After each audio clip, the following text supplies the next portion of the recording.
Bonjour à tous, tout le monde m'entend bien? Parfait. Donc je suis Émilien Griffon, je suis représentant commercial sur la France pour la société Stuvex. Donc Stuvex est une société spécialisée dans la protection contre les explosions, basée en Belgique, à Contiche. Et dernièrement, comme vous pouvez le voir en bas, on est maintenant Stiff depuis maintenant le 1er août. Voilà, donc on a rejoint une entreprise qui elle-même œuvrait sur les systèmes de protection contre les explosions de type passif. Voilà, l'objectif de cette présentation, c'est pendant 20 minutes, voilà, de vous présenter de manière simple les différentes possibilités pour protéger les élévateurs à godets contre les explosions de poussière. Voilà, donc je vais faire un petit rappel tout simple sur différents points et en particulier les mesures de protection et sur les différentes possibilités pour revenir au final après sur un exemple réalisé chez un sucrier sur un élévateur existant, voilà, où il avait différentes problématiques architecturales et de mise en œuvre. Voilà. Donc je pense qu'aujourd'hui, sur la partie feu, je pense que tout le monde connaît le triangle du feu avec les trois, c'est ma première fois en public comme ça, j'ai pas trop l'habitude. Avec les trois conditions, voilà. Donc il nous faut une source d'inflammation, une combustion et le comburant, l'oxygène, pour avoir un départ d'incendie. Et suite au triangle du feu, on vient superposer un deuxième triangle qui forme l'hexagone de l'explosion, pour lequel donc on va avoir là maintenant cette notion d'apporter un gaz, des vapeurs, du brouillard et de la poussière en suspension, donc un nuage. Répondre également à ce qu'on appelle le domaine d'explosivité, c'est-à-dire d'avoir une concentration en gaz ou en poussière plus ou moins pauvre ou riche, mais pas trop non plus, sinon c'est pas suffisamment un domaine explosif ou trop fort. Et surtout la notion la plus qui fait qu'on obtient une explosion, c'est cette notion de confinement. Voilà, donc l'explosion, c'est une combustion très rapide, voilà, qui va libérer une très grande quantité de chaleur, de gaz et de pression. Voilà, je vais vous envoyer une petite vidéo. Voilà, ça va être rapide. Si elle veut bien se lancer. Voilà. Donc j'espère qu'on voit bien. Donc voilà, une explosion, on voit bien la quantité de chaleur, la quantité de flamme qui est propagée, sachant que le point de départ de cet essai, c'est une ignition, un départ au niveau de la tête. Et on voit bien tout cet phénomène de propagation de l'explosion sur un élévateur. Donc l'inconvénient de l'explosion, c'est dû au confinement. C'est que plus on a un espace qui est clos et résistant, plus l'impact de l'explosion va être important. Aujourd'hui en Europe, on a différents textes réglementaires, référentiels normatifs, des guides de bonne pratique qui vont permettre de travailler, de réfléchir sur quels sont les moyens de prévention, quels sont les moyens de protection à mettre en œuvre sur les élévateurs. Élévateurs à godets et convoyeurs, hein, c'est à peu près la même famille, hein, verticale, horizontale. On va trouver donc des normes qui sont d'origine américaine, issues d'assureurs, et puis allemands également. Donc ces référentiels-là apportent des visions basées essentiellement sur des textes et sur des essais qui ont été faits pour justement permettre le dimensionnement correct du positionnement et des différentes solutions. Donc que faire pour éviter une explosion sur un élévateur à godets, voilà, qui peut avoir une détérioration totale de l'équipement. Donc c'est de suivre un peu les différentes approches et les points qui sont régis par les directives ATEX. Donc ça va être la première, ça va être de lutter efficacement contre justement cette accumulation de poussière, ces dépôts de poussière, la mise en suspension de la poussière. Donc ça passe vraiment par une approche d'exploitation sur la partie nettoyage. Donc il faut empêcher la formation de cette atmosphère explosive. Ensuite, on peut trouver comme levier d'empêcher l'inflammation en travaillant sur des solutions qui vont permettre de ne faire qu'il n'y aura jamais de source d'ignition et d'inflammation possible. Et si malgré tout ça, on ne peut rien faire de plus, dans ce cas-là, on va mettre en place des systèmes qui vont être là pour limiter les effets de l'explosion sur l'équipement. Et la propagation, parce que ça, c'est la chose qui malheureusement est souvent oubliée. Donc voilà, empêcher les inflammations, on va dire, ça veut dire travailler sur les différentes sources potentielles qui vont être les énergies. Ça peut être passé par des surfaces chaudes, par des étincelles d'origine électrique, des étincelles d'origine mécanique point chaud, d'électricité statique, ou par de la malveillance tout simplement, par des sources d'origine externe, des types feu, erreurs de soudure ou des accidents de meulage. Voilà. Donc là j'avais listé les différentes possibilités au niveau des sources, c'est-à-dire les origines dites internes et externes. Voilà. Ce qu'on va retrouver le plus souvent malheureusement, c'est les origines issues de mauvaise maintenance, où on n'a pas des équipements de prévention sur l'élévateur qui vont permettre d'avoir des décalages de bande, qui fait qu'on va avoir des frictions au niveau de la bande, on peut avoir des problèmes de godets en contact avec les jambes, donc les godets sont métalliques, sur des jambes métalliques, voilà, ça fait des étincelles. Et si on a la concentration comme on l'a vu juste avant, on a toutes les conditions nécessaires pour pouvoir amener une source d'ignition et ensuite avoir en chaîne l'explosion. Au niveau donc des moyens de protection possibles. Le premier, ça veut dire d'avoir un équipement qui va être suffisamment résistant pour, justement, comme le terme le dit, être capable de contenir et de résister à cette montée en pression. L'inconvénient de cette réflexion-là, c'est qu'à un moment donné, l'explosion, elle sort par quelque part. Et derrière, la mise en œuvre de stopper une flamme qui s'est développée, qui est fortement accélérée avec une montée en pression qui est importante, derrière c'est encore beaucoup plus difficile pour pouvoir cloisonner et arrêter la propagation de l'explosion. Donc c'est très rare d'avoir des équipements, en tout cas sur les élévateurs à godets, où on travaille sur une vision, une réflexion d'avoir un équipement qui a une résistance supérieure à la PEC max possible de l'explosion du produit. Ensuite, on va donc limiter les fameux effets en mettant en place plutôt une protection par décharge d'explosion. À chaque fois, volontairement, je rajoute plus cloisonnement, parce que le cloisonnement n'est pas, une source à part, c'est en lien direct avec un des choix de protection. Souvent, ce qui est malheureusement oublié, c'est qu'on va travailler sur l'équipement, on va le décharger, mais par contre, on ne va jamais traiter les problématiques de cloisonnement et de propagation. C'est indissociable. Je le marque, je crois, juste après. Donc après, il y a là aussi la solution de suppression d'explosion. Donc c'est d'agir à la naissance et aux prémices de la montée et de la présence de l'explosion. Mais voilà, l'élévateur est un appareil de transfert. Le cloisonnement d'explosion est indispensable. Voilà. Donc ça, c'est vraiment un point important. Je pense que si vous devez un jour émaner ou démarrer une réflexion globale et une analyse de risque, c'est vraiment le point à prendre en compte au départ de votre projet.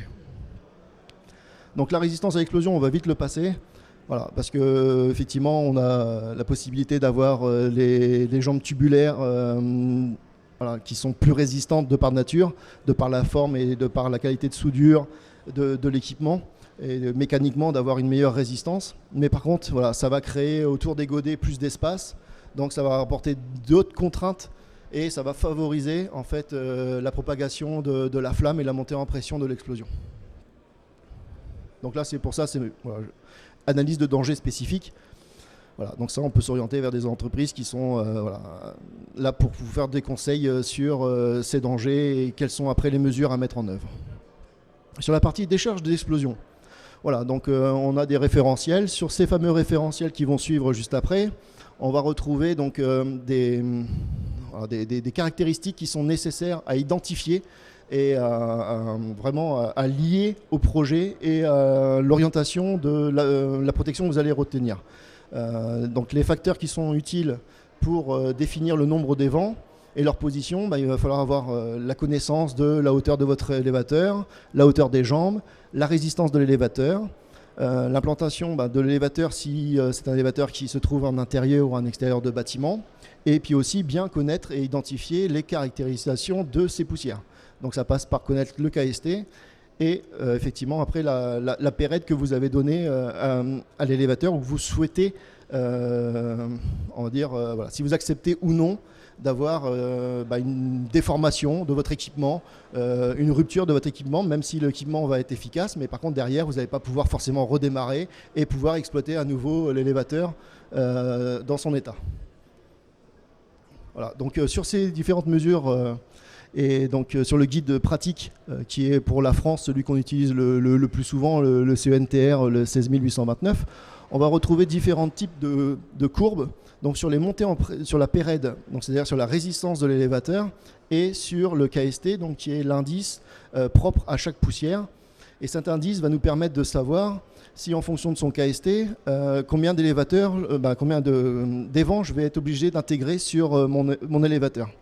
Voilà, donc en fonction des différentes positions de vos produits. Donc là, par exemple, si on va prendre du blé, on est à 112. Donc si on est à 112, on va se retrouver sur cette courbe-là. Et c'est pour ça qu'après, c'est connaître la résistance et la pérède de son équipement pour savoir justement sur quelle courbe je me trouve, pour savoir si je dois ou non mettre des évents en fonction justement de ces paramètres que j'ai cités avant, en fonction de la résistance et de la hauteur. Donc on voit un petit peu la répartition. Les évents, on peut les mettre tous les 3 mètres, tous les 6 mètres, et même des fois moins. Et si les élévateurs sont inférieurs à 12 mètres, voilà, il y a différents paramètres. Je ne vais pas balayer toute la norme. Mais voilà, en fait, au niveau du calcul et du dimensionnement, il faut bien prendre en compte un éventail de caractéristiques qui sont nécessaires à communiquer et à bien maîtriser et à connaître pour pouvoir définir le nombre d'évents qu'il faut mettre sur son élévateur.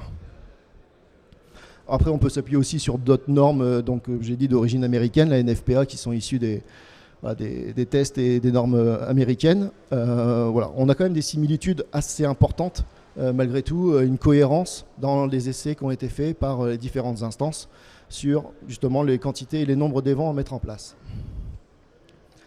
Donc ce qui est important à estimer, surtout sur la problématique quand on est sur des élévateurs qui sont déjà existants, c'est qu'on n'a pas forcément toujours les données d'entrée de conception de l'équipement.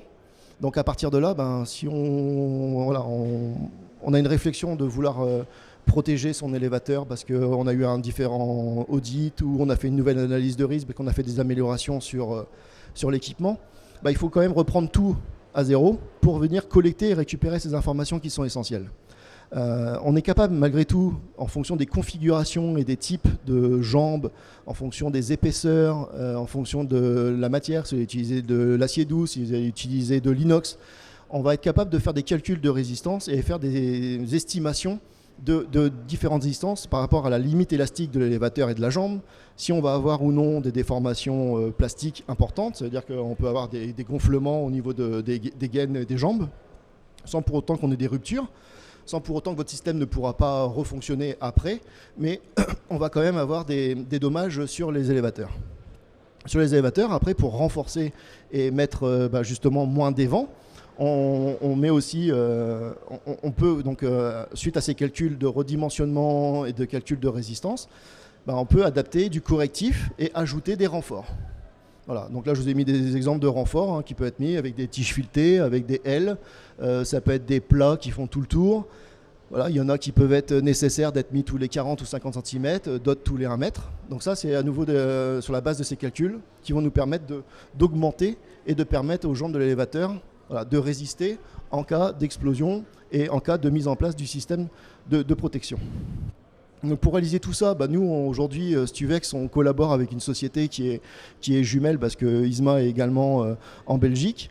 Donc ISMA nous accompagne et peut vous accompagner également sur vos besoins pour reprendre une analyse des risques complet du process, parce qu'en fait il faut quand même être capable d'identifier le process de ce qui se passe avant l'élévateur, avant le convoyeur et ce qui se passe après, être capable de refaire les calculs de résistance et de limiter et d'anticiper les effets des explosions à venir et choisir et vous orienter sur quels sont les meilleurs produits. Au niveau des contraintes d'installation sur les évents, donc voilà, on a certaines impositions, comme on l'a vu, on doit en mettre tous les temps ou tant de mètres en fonction de la section, de la pérède, de l'équipement. Mais en plus, on doit mettre les évents soit sur les flancs extérieurs, donc latéraux ou face avant. On ne peut pas les mettre à l'intérieur, ça c'est déjà vu, donc ça je préfère le préciser. Ensuite, pour la protection des évents sur les pieds, en fonction des référentiels qu'on va utiliser, certains nous imposent d'avoir, quand on ne peut pas mettre les vents sur le pied, c'est très très rare, de devoir le mettre à une certaine au-dessus du pied, mais pas trop loin non plus. Voilà, donc souvent la problématique, c'est qu'on va retrouver les pieds des élévateurs, ils vont être confinés dans une fosse ou avec un plafond, avec une chape en béton qui fait 50 cm, et c'est pile là où je veux mettre les vents. Le problème, c'est que après, derrière, il faut voir si oui ou non, le fait de soit mettre les vents en dessous, un évent au-dessus, va être moins bien ou peut permettre la mise en place et l'efficacité qu'on attend de l'évent. Voilà. Ensuite, on a des élévateurs qui sont avec des jambes doubles. Donc là, c'est interdiction de mettre des évents sur cette partie ici. Qu'est-ce que j'ai rajouté encore ?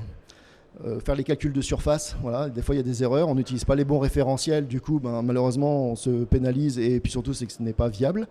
Alors, au niveau des godets, voilà, à savoir que quand vous faites votre choix au niveau des caractéristiques des élévateurs, cette notion de calcul et de dimensionnement, si vous avez des godets en plastique par rapport à des godets métalliques, il faut savoir que dans les calculs, il faut s'imposer une augmentation de la résistance de l'élévateur en fonction des typologies des godets et encore des dimensions. Pareil, quand on est avec un élévateur qui est proche d'une cloison qui donne vers l'extérieur, on peut effectivement intégrer des canaux de décharge, mais par contre, voilà, avec la norme, on est limité, on doit faire en sorte que le canal de décharge soit le plus droit possible, qu'il ait une résistance équivalente à la pérède de l'élévateur et que celui-ci soit le plus court possible. Voilà. Donc c'est pas toujours très simple à mettre en œuvre et de respecter cette consigne. Au niveau des évents par flamme, même si certains des fois sont tentés de le faire, de prendre un évent standard, de se dire tiens, il était à l'intérieur, c'est pas bien, je vais racheter un équipement sur le marché qui a les mêmes caractéristiques, les mêmes brides, les mêmes dimensions. Sauf que le pare-flamme, c'est comme quand vous mettez votre main devant votre bouche, c'est beaucoup plus dur pour respirer ou pour parler, on vous entend moins, ça fait un gêne mécanique. Le pare-flamme, c'est pareil. Donc du coup, on a une efficacité qui est beaucoup moindre avec un pare-flamme que sur la surface de l'évent lui-même. Donc c'est pour ça qu'il faut bien reprendre tous ces calculs et bien définir le dimensionnement de l'évent pare-flamme par rapport à un évent standard. Voilà. Donc ensuite, sur la partie cloisonnement d'explosion, il est indispensable vraiment de ne pas omettre d'inclure le cloisonnement d'explosion sur une protection d'un élévateur. Parce que de toute façon, la propagation va engendrer et va créer des explosions secondaires. Et si après derrière on utilise des systèmes de cloisonnement, il faut qu'on s'assure que ces équipements soient conformes dans leur fonction par rapport à leur certification ATEX de non-propagation de l'explosion. On va reprendre une petite vidéo rapide. Là, c'est au ralenti pour voir vraiment comment évolue l'explosion. Donc cette notion de propagation, si en haut j'ai des évents sur la plaine, on voit que malgré ces systèmes de décharge, on peut avoir quand même les propagations de l'explosion qui se fait et toute la partie poussière ressort. Donc c'est pas un fake, c'est un vrai phénomène. Dès qu'il y a de la poussière, il y a de la pression, la flamme se nourrit, accélère et elle sort par tous les conduites possibles. Donc ne pas oublier le cloisonnement. Les différentes mesures de protection au niveau du cloisonnement qui sont plausibles, ça va passer par les écluses rotatives, donc celles qui sont certifiées ATEX. On peut avoir des vis sans fin en auge avec toujours des contrôles de quantité de matière à l'intérieur. On a des vannes à guillotine rapides où on a la possibilité de mettre en place des barrières chimiques. Voilà. Comment fonctionne un système de surpression d'explosion ? Donc on a un volume, on a une ignition. Dès qu'on a l'ignition, on a la création de l'explosion. On détecte cette information, on déclenche l'activation au niveau de l'agent extincteur et on vient saturer le volume de poudre pour enrayer en fait la progression de la flamme. Et donc on voit bien la courbe, j'ai la montée en pression et une fois que j'initie, hop, elle retombe. Au niveau d'un exemple de protection d'un système par surpression d'explosion, chez Stuvex, on va retrouver différentes bouteilles de détecteurs qui vont être positionnés sur l'élévateur. On a des bouteilles et des détecteurs qui sont... Le surpresseur, c'est de la protection du volume de la tête et du pied. On a le cloisonnement, c'est ce qu'on appelle les barrières chimiques. Donc c'est du cloisonnement qui sont sur chacune des conduites en entrée et en sortie d'élévateur. On va retrouver au niveau de l'architecture les détecteurs, l'unité de contrôle, les surpresseurs et les barrières de cloisonnement. Voilà. Donc là, je vais prendre un petit peu le cadre qui s'est produit pour un client. Il a eu un audit, il nous a demandé sur du problématique d'ensilage de sucre d'avoir un élévateur qui était déjà existant, qui alimentait une certaine grosse cellule de sucre blanc. Mais celui-ci, au départ, il s'orientait à l'équiper Des vents, mais leur problématique, c'est la difficulté d'accès, c'est l'encombrement, parce qu'en fait, on était vraiment entre deux cellules. Donc, de par les... Voilà, on voit bien, je ne sais pas si on voit bien, mais la photo est pas assez serrée, mais en fait, on a les deux cellules de chaque côté, et on a l'élévateur qui, lui, est au milieu. Et on a vraiment très, très, très peu de place. Et avec les systèmes de surpression d'explosion et ou des vents, comme on l'a vu, il faut respecter certaines distances de sécurité sur la propagation, malgré tout, de la libération de la pression, de la chaleur qui est produite et qui est générée par l'explosion et qui sort des différents évents d'explosion. Au niveau de l'intégration, on voit si on doit mettre un évent tous les 6 mètres, tous les 3 mètres, il faut faire une bride, il faut faire une découpe. Ça demande quand même des travaux assez importants sur un équipement existant. Alors qu'un système de surpression d'explosion, c'est quand même un peu plus minime. On va avoir une boîte à souder pour pouvoir mettre le détecteur sur le pied et la tête. On a des brides qui sont à souder ou à clamer en fonction sur le pied et la tête. Donc on a un seul et unique percement à faire en diamètre 115. Et après, on va mettre un raccord sur chacune des conduites des canalisations. Donc ça fait qu'au niveau mécanique, c'est assez... Il y a moins de travail pour mettre en conformité, on va dire, un élévateur plutôt que de s'orienter vers des évents généralisés sur chacune des jambes. Donc là, c'est un cas particulier parce que la résistance de l'élévateur était un petit peu limite pour ce client et ce client souhaitait qu'il n'y ait pas de déformation et que s'il venait avoir un déclenchement, il puisse vite reproduire. D'ailleurs, on n'a eu qu'une semaine pour réaliser cette prestation. Donc on a mis des systèmes de soupapes de pare-flammes qui ne sont pas là pour libérer et casser vraiment et faire vraiment l'objet d'un évent. C'est vraiment pour limiter la progression et la montée de la pression pour résister à ça. J'ai bientôt fini, il ne reste plus qu'une. Voilà. Donc ça, c'est les bouteilles de cloisonnement. Et puis du coup, voilà, un peu une installation qu'on peut voir. Donc un pied avec une bouteille de surpression, les 2 détecteurs sur chacune, la tête. Voilà. Donc c'est un système qui est plus facile à mettre en œuvre dans certaines conditions par rapport aux évents. Voilà, messieurs.